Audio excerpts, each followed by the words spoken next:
मित्रांनो, मी आराध्य सुनील साळवे आलो आहे एका नव्या माहितीसह.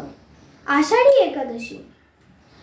आषाढ महिन्यातील शुक्ल एकादशीला आषाढी एकादशी असे मानले जाते.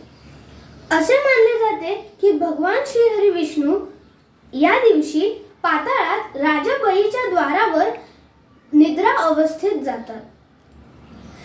म्हणूनच आषाढी एकादशीला देवशयनी एकादशी असेही संबोधले जाते. आषाढी एकादशी नंतर 4 महिने, ज्याला आपण चातुर्मास असे म्हणतो, भगवान श्री विष्णू निद्रा अवस्थेत असतात.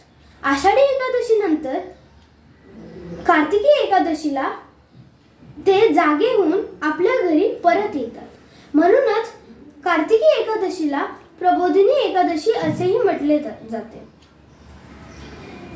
दरम्यानचा काळ शुभ काळ मानला जातो.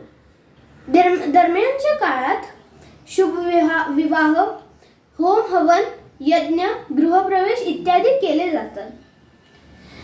भविष्य पुराण, पद्मपुराण व भगवद्गीतेत या भगवान श्रीहरी विष्णूंच्या निद्रेला योग निद्रा असे म्हटले गेले आहे. मित्रांनो, तुम्हाला एक गोष्ट माहिती आहे?